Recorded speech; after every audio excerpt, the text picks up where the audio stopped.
दोस्तों, उम्मीद करता हूं कि आप सब लोग अच्छे से होंगे। ये वीडियो हमारी फाइनेंशियल क्लासेस की सीरीज का अगला पार्ट है। आज के वीडियो में हम बात करेंगे आरओई के बारे में, साथ ही जानेंगे कुछ और फाइनेंशियल कॉन्सेप्ट्स को। तो सबसे पहले बात करते हैं पैट मार्जिन या नेट मार्जिन की। मान लो कि आप एक बिजनेसमैन हैं और आपकी एक शॉप है मोबाइल फ़ोन का। अब मान के चलते हैं कि एक फ़ोन आपने खरीदा 20,000 रुपए का और 25,000 रुपए में बेचा, यानी कि आपने 5,000 रुपए कमाए। अब मान लेते हैं कि हमें इसका पैट मार्जिन या नेट मार्जिन निकालना है। यहाँ पर ध्यान देने वाली बात यह है कि प्रॉफिट मार्जिन आपका हमेशा सेलिंग प्राइस या टोटल रेवेन्यू पे निकलेगा, ना कि कॉस्ट प्राइस पर। तो पैट मार्जिन का फॉर्मूला होता है PAT margin is equal to net profit divided by selling price into 100।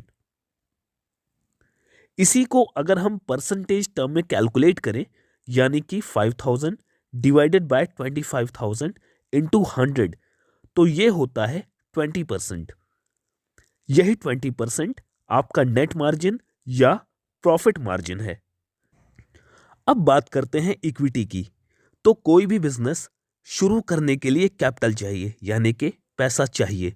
बिना कैपिटल के बिजनेस शुरू नहीं किया जा सकता।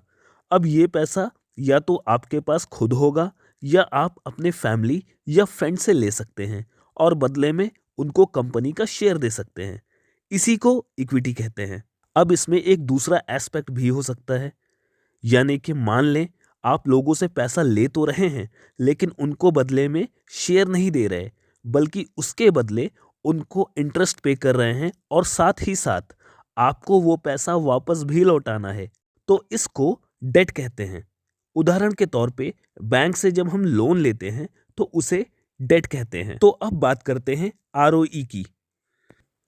तो मान लेते हैं कि आपने एक बिजनेस स्टार्ट किया जिसके लिए आपने 2 लाख रुपए इन्वेस्ट किए। ये जो 2 लाख रुपए हैं, ये आपका इन्वेस्टमेंट है, ये इक्विटी है, लोन नहीं है। यानी कि कुछ पैसे आपके पास थे, कुछ आपने अपने दोस्तों से, भाई से, बहन से लिए, तो कुल मिलाकर आपने 2 लाख रुपए इकट्ठे कर लिए। अब आपने ये जो 2 लाख रुपए बिजनेस में इन्वेस्ट किए हैं, इतने के ही शेयर आपने लोगों में बांट दिए। अब 2 लाख रुपए से बिजनेस को स्टार्ट करके आपने साल भर में 50,000 का प्रॉफिट कमाया। यानी कि साल भर पहले जो 2 लाख रुपए आपने लगाए थे, अब वो 2.5 लाख बन चुका है, 2,50,000 बन चुका है। यही आपका आरओई है। अब एक और एग्जाम्पल लेते हैं। मान लेते हैं कि ये जो 2 लाख रुपए की इक्विटी से आपने बिजनेस स्टार्ट किया, आपने इसके 10 मोबाइल फ़ोन खरीदे, जिसमें से हर की कीमत थी लगभग 20,000 रुपए, और आपने हर एक मोबाइल फ़ोन को 25,000 रुपए में बेचा। यानी कि हर एक मोबाइल पर आपने 5,000 का प्रॉफिट कमाया। तो इक्विटी थी आपकी 2 लाख रुपए की, आपने सारे फ़ोन बेचे 25,000 रुपए के, तो नेट प्रॉफिट हुआ आपको 50,000 रुपए का।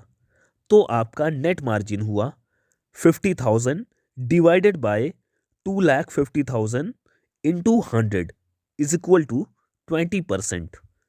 और आपका आरओई हुआ net profit divided by shareholders equity into 100, यानी कि 50,000 divided by 2 lakh into 100 is equal to 25%। अब एक आपका पड़ोसी था, उसके पास भी 2 लाख रुपए थे।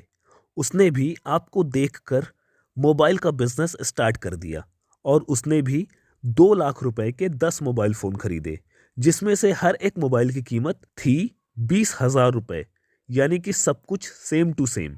लेकिन उसने मोबाइल बेचना स्टार्ट किया 22,000 रुपए में, आपसे 3,000 रुपए कम में।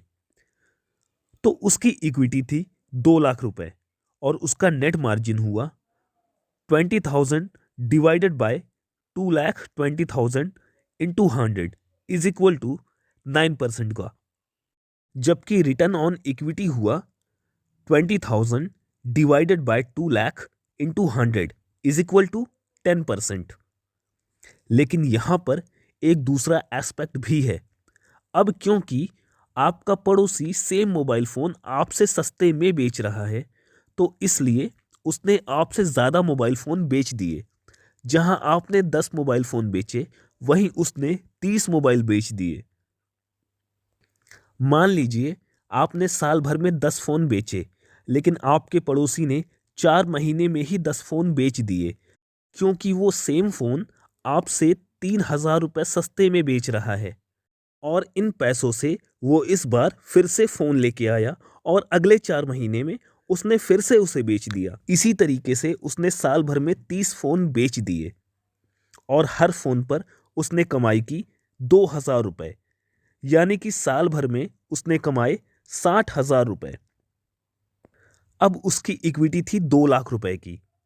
20,000 रुपये के उसने फ़ोन खरीदे, उसने टोटल 30 फ़ोन खरीदे और 22,000 रुपये में 30 के 30 फ़ोन बेच दिए, यानी कि टोटल नेट प्रॉफिट हुआ 60,000 रुपये। उसका रिटर्न ऑन इक्विटी हुआ 60,000 divided by 2 lakh into 100 is equal to 30%। तो दोनों ने शुरुआत की थी 2 लाख रुपए से। 2 लाख रुपए की इक्विटी पर आपका आरओई निकला 25% का, जबकि आपके पड़ोसी ने सेम 2 लाख की इक्विटी के ऊपर 30% का आरओई निकाला। तो यही फर्क है मार्जिन में और आरओई में। तो कंपनी के शेयर को खरीदने से पहले आपको आरओई यानी कि रिटर्न ऑन इक्विटी ज़रूर चेक करना चाहिए और एक पैरामीटर बना लेना चाहिए कि अगर रिटर्न ऑन इक्विटी कम से कम 15% है तो ही आप वो शेयर परचेस करेंगे। हाँ, एक बात और ध्यान में रखने की है कि जब भी आप रिटर्न ऑन इक्विटी चेक कर रहे हों तो कंपनी का डेट भी ज़रूर देखें, क्योंकि बहुत सी ऐसी कंपनियां भी हैं जो डेट लेकर आरओई के साथ मैनिपुलेशन कर सकती हैं। तो डेट यानी कि कंपनी के ऊपर उधारी जितनी कम हो उतना ही अच्छा है।